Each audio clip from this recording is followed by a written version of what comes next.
إن الله يدافع عن الذين آمنوا إن الله لا يحب كل خوان کفور.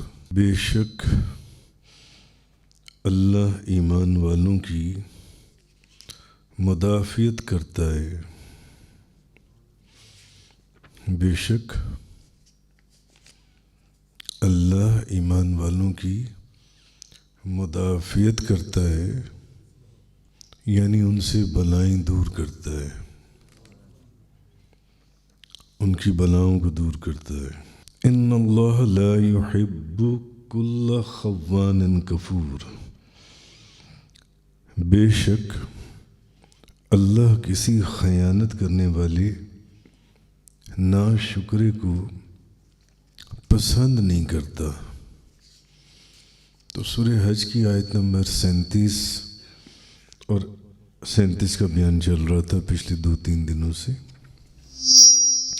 آج آیت نمبر 38 میں نے آپ کے سامنے پڑھی ہے اور اس کا ترجمہ میں نے آپ کے سامنے رکھا ہے. یعنی اللہ مسلمانوں سے بلائیں دور کرتا ہے اور بد دیانت اور ناشکری کو پسند نہیں کرتا اللہ تعالیٰ جن سے. اب ہوا یہ تھا کیونکہ پیچھے مناسک حج کا ذکر چل رہا تھا، مشرکین جو تھے انہوں نے حدیبیہ کے سال نبی پاک صلی اللہ علیہ وسلم اور ان کے صحابہ کرام کو حج کرنے سے روک دیا تھا. آپ سب نے پڑھا ہوگا سیرت کی کتابوں میں، تفسیروں کی کتابوں میں. کافروں نے، مشرکوں نے نبی پاک صلی اللہ علیہ وسلم اور صحابہ کرام کو حج کرنے سے روک دیا تھا.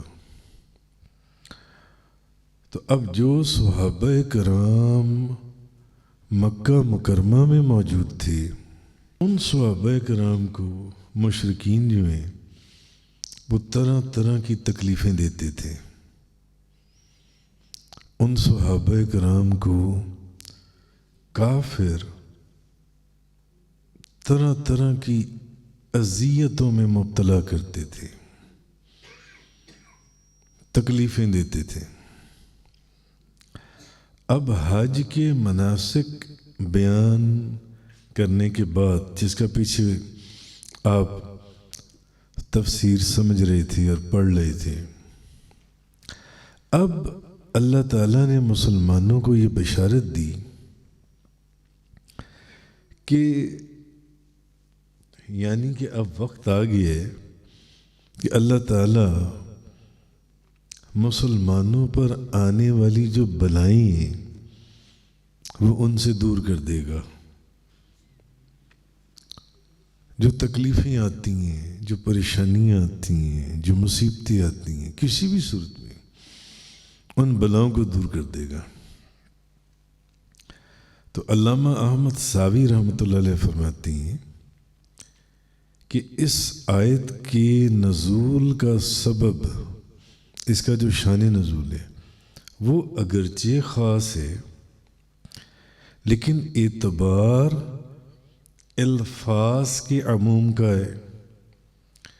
اس لیے مسلمان اگرچہ بلاؤں اور مصیبتوں وغیرہ سے آزمائے جائیں، آپ فرماتے ہیں کہ مسلمانوں پر ایسا نہیں ہے کہ بلائیں نہیں آتی، مسلمانوں پر ایسا نہیں ہے کہ مصیبتیں نہیں آتی، مسلمانوں پر ایسا نہیں ہے کہ بیماریاں نہیں آتی. آپ فرماتے ہیں مسلمان اگرچہ بلاؤں اور مصیبتوں سے آزمائے جائیں مگر بالآخر عزت اور کامیابی اور بڑی کامیابی یہ ہے ہی مسلمانوں کے لیے. اور یہ جو مصیبتیں ان کے اوپر آتی ہیں مسلمانوں کے اوپر، یہ ان کے گناہوں کا کفارہ بن جاتی ہیں۔ اور یہ جو مصیبتیں مسلمانوں کے اوپر آتی ہیں، یہ ان کی بلندی درجات کا سبب بن جاتی ہیں، بلندی درجات کا۔ تو نیک اعمال جو ہیں، نیک اعمال کی برکت سے یا اس کے محبوب بندوں کے طفیل، اس کے محبوب بندوں کے صدقے میں بارہا محض اللہ تعالیٰ اپنے کرم سے دنیا میں بھی مسلمانوں کی بلائیں ٹالتا ہے اور آخرت میں بھی ٹالے گا۔ اور آخرت کی بلاؤں کا ہمارے پیچھے جو قرآن کریم کے دروس گزرے، ان میں درجنوں لیکچرز کے اندر ان بلاؤں کا اور ان مصیبتوں کا اور ان پریشانیوں کا اور ان تکلیفوں کا ذکر کیا گیا جن سے۔ بہرحال علامہ صاحبی فرماتی ہیں کہ بے شک مسلمان بلاؤں سے بھی آزمائے جاتی ہیں، مصیبتوں سے بھی آزمائے جاتی ہیں، مگر بالآخر عزت اور نصرت اور بڑی کامیابی مسلمانوں کے لیے، بڑی کامیابی یہ مسلمانوں کے لیے۔ اب حدیث ہے ترمذی شریف کی، حضرت سعد رضی اللہ تعالی عنہ فرماتے ہیں کہ میں نے عرض کیا، میں نے کہا یا رسول اللہ، لوگوں میں سب سے زیادہ آزمائش کس پر ہوتی ہے؟ صحابہ کرام نبی پاک صلی اللہ علیہ وسلم سے ایسے سوال کیا کرتے تھے کہ آنے والے جو لوگ ہیں بعد میں اس سے ان کو فائدہ ہو۔ تو حضرت سعد فرماتے ہیں کہ میں نے نبی پاک صلی اللہ علیہ وسلم سے پوچھا، میں نے کہا یا رسول اللہ، لوگوں میں سب سے زیادہ آزمائش کس پر ہوتی ہے؟ تو کن کی آزمائش کی جاتی ہے؟ کن کو تکلیفوں میں اور مصیبتوں میں اور پریشانیوں میں اور بلاؤں میں اور بیماریوں میں مبتلا کیا جاتا ہے؟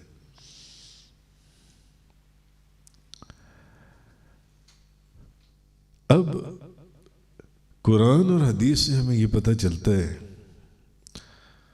بعض لوگوں کی بلائیں اور مصیبتیں اور ان کی تکلیفیں ان کی شامتیں اعمال ہوتی ہیں،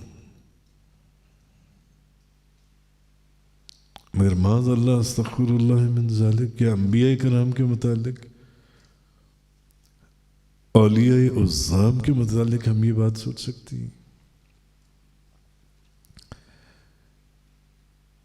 بعض لوگوں کی شامت اعمال ہوتی ہے، ان کی اعمال کی شامت ان کے اوپر پڑتی ہے، ان کی گرفت ہوتی ہے، ان پر جو بلائیں اور مصیبتیں آتی ہیں اور تکلیفیں آتی ہیں، مگر بعض ان کی اولیاء اعظام میں یا انبیاء کرام میں ہاں۔ تو حضرت صاحب کہ میں نے کہا یا رسول اللہ مجھے بتائیں سب سے زیادہ آزمائش کس پر ہوتی ہے؟ تو نبی پاک صلی اللہ علیہ وسلم نے کس کا نام لیا؟ حضور نے فرمایا سب سے زیادہ جو آزمائش ہے وہ انبیاء کرام کے اوپر ہوتی ہے، انبیاء کرام کی۔ اب اگر دیکھا جائے تو بھئی انبیاء کرام تو انسانوں میں سب سے بلند درجہ رکھتی ہیں اللہ کے نزدیک، ان کے اوپر بلائیں کس چیز کی؟ ان کے اوپر بیماریاں کس چیز کی، ان کے اوپر تکلیف کس چیز کی، تکلیفوں میں مبتلا کیا، کیسی کیسی خوفناک تکلیفوں میں انبیاء کرام، کیسی کیسی خوفناک. اگر آپ قرآن اور تفسیر اور حدیث اور کتابیں پڑھتی ہیں، کیسی کیسی خوفناک بیماریوں میں مبتلا کیے گئے، خوفناک اذیتوں اور پریشانیوں میں مبتلا کیے گئے انبیاء کرام. بھئی پھر ہونا تو یہ چاہیے تھا، اب مخلوق میں انبیاء کرام تو اولیاء عظام سے بھی زیادہ اللہ کے نزدیک ہیں.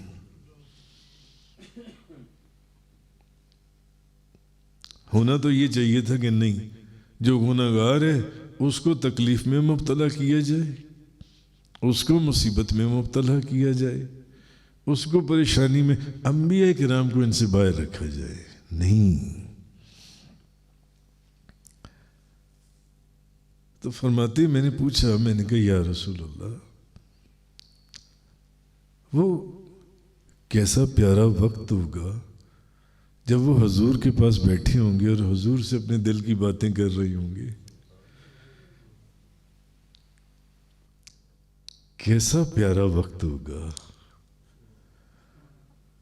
اپنے دل کی بات حضور سے کر رہی ہیں. یا رسول اللہ، مجھے یہ بتائیں، لوگوں میں یعنی انسانوں میں سب سے زیادہ آزمائش کس پر ہوتی ہے؟ نبی پاک صلی اللہ علیہ وسلم نے فرمایا سب سے زیادہ جو آزمائش کی جاتی ہے وہ انبیاء کرام کی جاتی ہے. اور آپ قرآن اٹھا لیں، قدم قدم کے اوپر ایسی ایسی خوفناک تکلیفیں، ایسی ایسی بلائیں اور مصیبتیں اور بیماریاں اور آزمائشیں جو سب سے مقرب ترین بندے ہیں اللہ کے، ان کے اوپر نازل کی گئیں، جو ان سے انبیاء کرام کے اوپر. تو حضور فرمانے لگے سعد، اس کے بعد درجہ بدرجہ اب جو جتنا مقرب ہے. بہرحال مجھے یہاں بابا جی صاحب کا ایک شعر یاد آ گیا اچانک. آپ فرمایا کرتے تھے، جنہ ہے مقرب جو دکھ انہیں آندے نے، ود آئے نے دو جگ تو آزار رسولاں دے. تو فرمانے کے ساتھ اس کے بعد پھر درجہ بدرجہ جس کا جیسا مقام ہے اس کو ویسی تکلیف میں مبتلا کیا جاتا ہے. اور یہ بات ذہن میں رکھ لیں کہ یہ نہیں ہے کہ اولیاء کرام اور انبیاء عظام ان کی شامت اعمال نہیں، ان کی تو بلندی درجات ہیں. جس قرب کی مقام کے اوپر وہ اس کے ساتھ بیٹھے ہوئے ہیں، اس قرب کے مقام کے اوپر ان کو آزمایا جاتا ہے.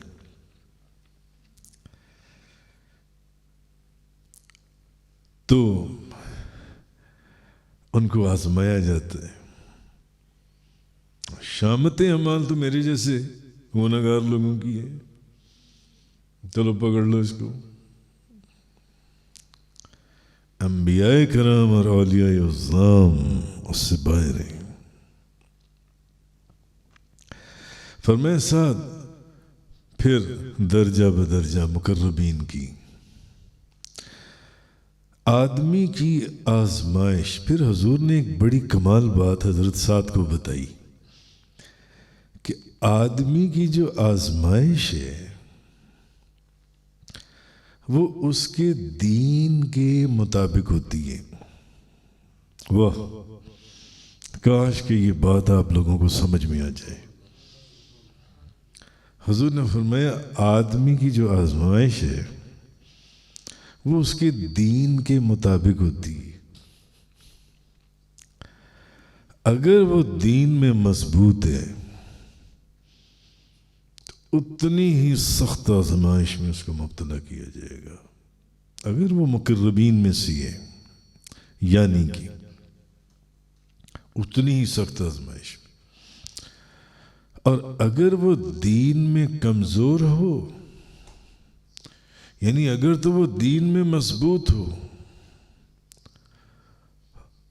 وہ قرآن، میں اس کی انٹرپریٹیشن یہ کروں گا کہ وہ قرآن، حدیث، حق اور سچ کہنے میں اور قرآن اور حدیث کو بیان کرنے میں اپنی زبان کو نہیں روکتا. اگر وہ دین میں مضبوط ہو تو سخت آزمائش ہوتی ہے، اور اگر وہ دین میں کمزور ہو تو دین کے حساب سے آزمائش کی جاتی ہے. جو اس کا لیول ہے اس کے اندر، دین کے اندر اس کی کتنی مضبوطی ہے. حضور نے فرمایا بندے کے ساتھ یہ آزمائشیں ہمیشہ رہتی ہیں یہاں تک کہ وہ زمین پر اس طرح چلتا ہے کہ اس پر کوئی گناہ نہیں ہوتا. اور ایک روایت میں ہے مصنف ابن ابی شیبہ کی کہ کسی بیماری کی وجہ سے اب ایک بندے کے اوپر بیماری آ گئی، بڑی سخت بیماری آ گئی. اب وہ اس بیماری سے پہلے جو کام کیا کرتا تھا، وہ تہجد بھی پڑھ لے، وہ اشراق بھی پڑھ لے، وہ وبین بھی پڑھ لے، اور کوئی نیک کام کرتا تھا. کسی بیماری کی وجہ سے خیر کے کاموں سے اگر انسان رک جاتا ہے تو رحمت خداوندی سے اس کے لیے وہ جو بیماری کے ایام میں جن میں وہ کام نہیں کر رہا جو وہ نیک کام بیماری سے پہلے کیا کرتا تھا، اس کو وہ تمام اجر ساتھ ساتھ مل رہا ہے. بظاہر اب وہ کام نہیں کر رہا. یہ اس کے مقرب بندے ہیں. یہاں سے پتہ چلتا ہے کہ ان کی بیماری اور ان کی تکلیف اور ان کی پریشانی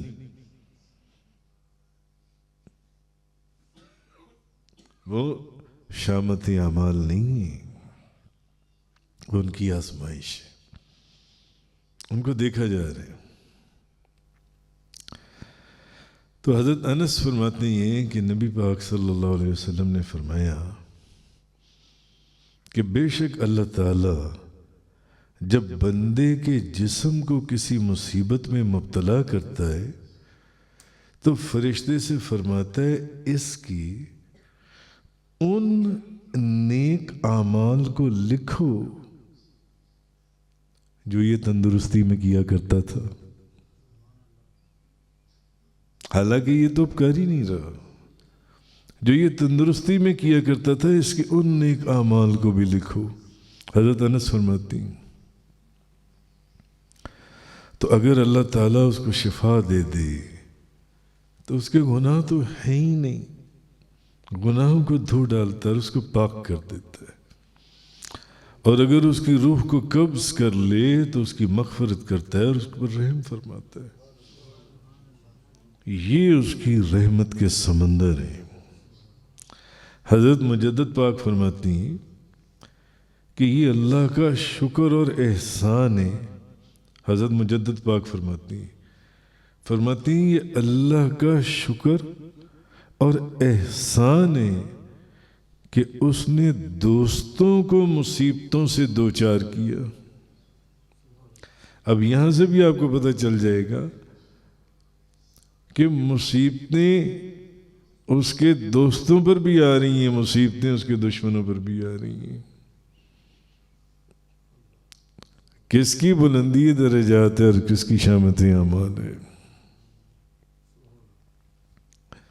آہا کیا بات ہے، کاش کی یہ باتیں آپ لوگ سمجھ سکیں اندر دل کی گہرائی سے۔ حضرت مجدد فرماتے ہیں یہ اللہ کا شکر اور احسان ہے، اس نے دوستوں کو بھی مصیبت سے دوچار کیا ہے، دوستوں کو مصائب سے دوچار کیا، جن کا برداشت کرنا ترقی درجات کا سبب ہے۔ بس آپ صبر فرمائیے اپنے رب کے حکم سے، بلا شبہ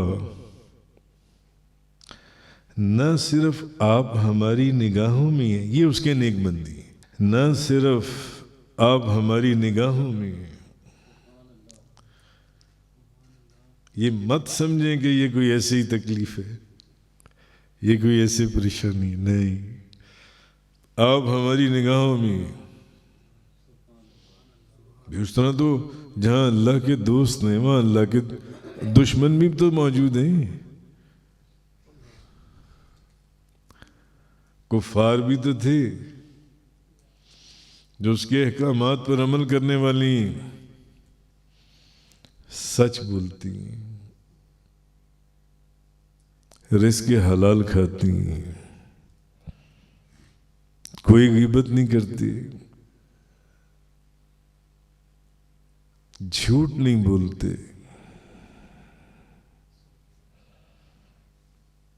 وہ بھی تو لوگ ہیں۔ یہ وہ لوگ ہیں جو اللہ کی نگاہوں میں، جس کے متعلق اللہ نے فرمایا ان پر جب کوئی مشکل آتی ہے تو یہ میری نگاہوں میں، یہ میری نگاہوں میں۔ آہا بات پھر وہی ہے کہ کاش آپ کو یہ بات سمجھ میں آ جائے جو میں آپ کو سمجھا رہا ہوں،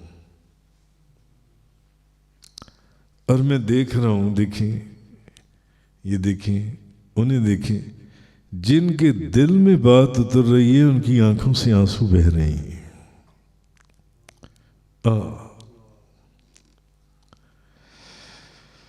آہا اور ایک وہ ہیں جو بے ادب گستاخ، حلال اور حرام کی تمیز نہیں، سچ اور جھوٹ کی تمیز نہیں،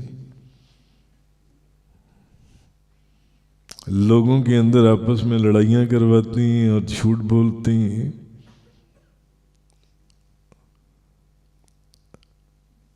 ان کی تکلیفیں وہ یہ نہیں ہے کہ وہ آزمائش ہے یا ان کو وہ خدا کی نگاہوں میں نہیں،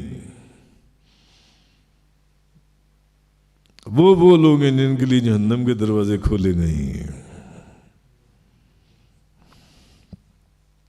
آہا اپنے رب کے حکم سے صبر فرمائیے۔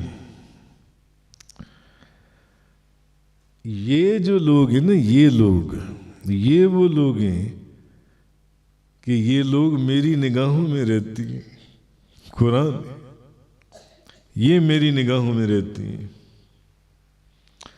بلکہ یہی تو لوگ ہیں جن کی ہر ادا کو ہم بڑی محبت سے دیکھ رہے ہیں، ہم بڑی محبت سے دیکھ رہے ہیں۔ تم صرف ان کی مصیبتوں کو دیکھ رہی ہو، تم ان کی بیماریوں کو دیکھ رہے ہو، تم ان پر آنے والی بلاؤں کو دیکھ رہے ہو، بے وقوف ہو، تمہیں معلوم ہی نہیں ہے یہ تو میری نگاہوں میں بستے ہیں، قرآن ہے یہ میری نگاہوں میں بستے ہیں، یہ میری نگاہوں میں۔ تو بعض اولیاء کرام یہ والی جو آیت ہے وہ لکھ کر اپنے پاس رکھ لیتے تھے، اور جب کوئی مصیبت آتی تھی اولیاء عظام تو کتابوں میں لکھا ہے کہ وہ اس آیت کو پڑھتے تھے اور رقص کرتے تھے، وہ یہ نہیں دیکھتے تھے کہ میرے اوپر کتنی خوفناک تکلیف آئی ہے، مصیبت آئی ہے، بیماری آئی ہے، پریشانی آئی، نہیں، وہ جانتے تھے کہ یہ وہ وقت ہے کہ ہم اس کی نگاہوں میں بس رہے ہیں جو خالق کائنات ہے، خالق کائنات. اور خود روایات کے اندر ہے کہ جب یہ آیت نازل ہوئی نبی پاک صلی اللہ علیہ وسلم پر، تو اس آیت کے نازل ہونے پر خود نبی پاک صلی اللہ علیہ وسلم نے وجد فرمایا، وجد فرمایا حضور نے اس آیت کے نازل ہونے پر.